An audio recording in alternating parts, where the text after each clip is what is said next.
Hey there folks, Pliskin by 51mm. It's been a while since I've done a vlog like this in front of the camera. I just have not had time. Well, I'm out here today in the garage to make a video regarding firearms here in the near future. I've got my Smith & Wesson Model 17-3 out here just to have as I talk. As you can all see, it's been a while since I've shot this little handgun, but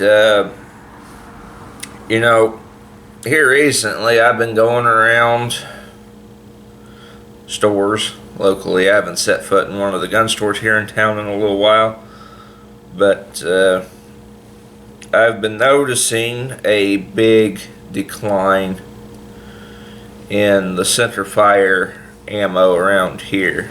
Now, for most of the pandemic, the pandemic started on March 14th, 2020 of this year, and has been going on all the way up until now here on, I think, what is today's date?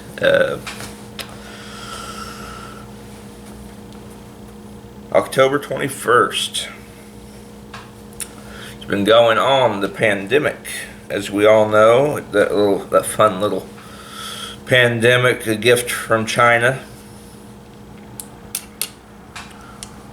It's unloaded, by the way. Well, anyway, all throughout the pandemic, ammo here in my town is widely available. Widely available. In all calibers. I could buy 5.56, 223. Actually bought a box or two of it there a few times. 308, very common, could still buy yet, and a few other calibers. 12 gauge is another one. 243 still available right now, but as this year trudged on with the riots and the political nonsense that's occurring because of the election, I have started to notice, and we'll put this up, I've started to notice a decline in the ammo. I've started to notice a decline in the ammo. I also have my Heritage Rough Rider Single Action Army by Heritage Manufacturing out here. I'm just having these out here so I have guns to show off while I talk. Noticed a decline in ammo around town, and now 308's basically non-existent in certain spots. And 5.56, I mean, Walmart didn't have it, very much of it, but even in the gun stores here locally, the last time I was in a gun store, 308 had already been bought up in a large margin. At that current gun store, at that particular one. The other one here in town had 308, but with the way thing, I mean, I haven't set foot in it since before, I think, Memorial Day, if I'm remembering correctly.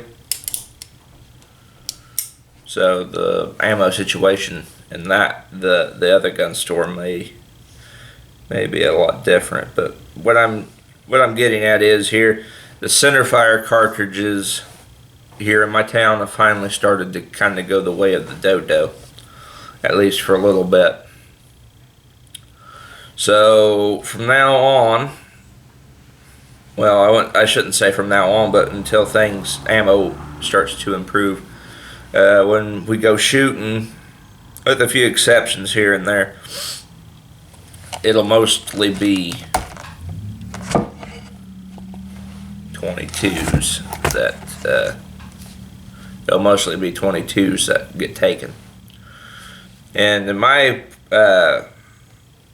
my immediate collection of 22s, I have these two handguns here, the Smith & Wesson Model 17-3 and the Heritage Rough Rider Single Action Army revolver. These are the 222s I've got, and then I've got a Marlin 15YN back inside, little bolt action rifle, but that's about it. That's in my immediate collection. My dad has several more 22s in his collection, but they are not mine. So, you know, range trips, what have you, be these, because I cannot afford. But it's not that I can't afford the ammo, it's just I can't afford to shoot what I've got.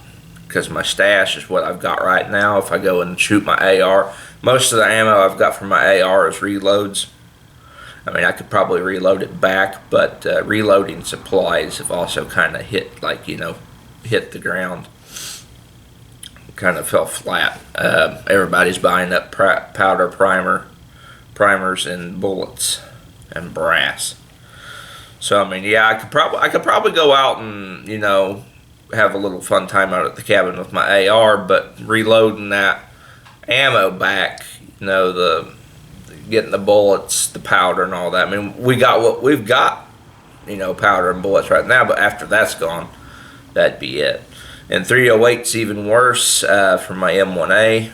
I've got reloads for it too, but the powder for it has really taken a hit.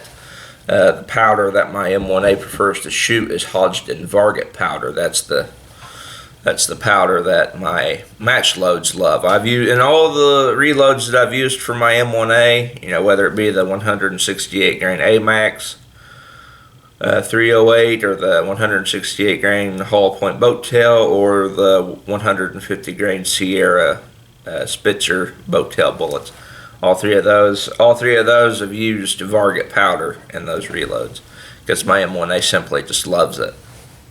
But Varget powder has been bought up almost to the point where it, you know, from what I understand, from what I've read, I've been looking around, you know, nobody can find Varget powder. So I've got just enough Varget powder to reload a few more match rounds, just so I have some more, you know, match bullets for that rifle stashed back. But I, you know, if I shoot all that up and go back to reload, and I'd have to use like IMR 4064 or something, and then my M1A probably wouldn't shoot that as good as it would the Varget loads. Same with the Mauser. The Mauser's alright. I got plenty of surplus for it. Reloads for it, though, about the same boat because it uses IMR 4064, and so does my 243. So, you know, if I shoot the M1A, shoot all my reloads up for it, and you know, go to reload with IMR 4064 because it did like IMR 4064 a little bit. It could shoot bullets well with it, but just not as good as Varget. And the accuracy difference would be very significant. But if I were to start, you know, chewing in on IMR 4064 with the M1A, that would be depriving my 1909 and Remington 700. So that is the pickle I am in, and you know, sacrifices have to be made. So if I go shooting at the range anymore later until the end of the year, this will probably be what I will be taking. These two guns here, and my Marlin 15YN, because we have a lot of 22 LR. So when shooting videos come up, when I get time to do them, you know, we're still working on the shed, and we gotta go work on my grandma's shed too. We gotta go work on it now. Well, we've kind of had to, but when we get done with ours, we gotta go down there and work on hers. So, you know, when time allows and we are able to go out and go shooting, it'll probably be 22 handguns. Ammo variety has also made it like, you know, it goes hand in hand. What I've just said, you know, my ammo test videos, those have suffered this year because I like doing those. I like to do those ammo tests to show you, the viewer, what ammo does what in what gun. Like I've done ammo tests for the Heritage Rough Rider. I've done ammo tests for my Smith & Wesson Model 17-3.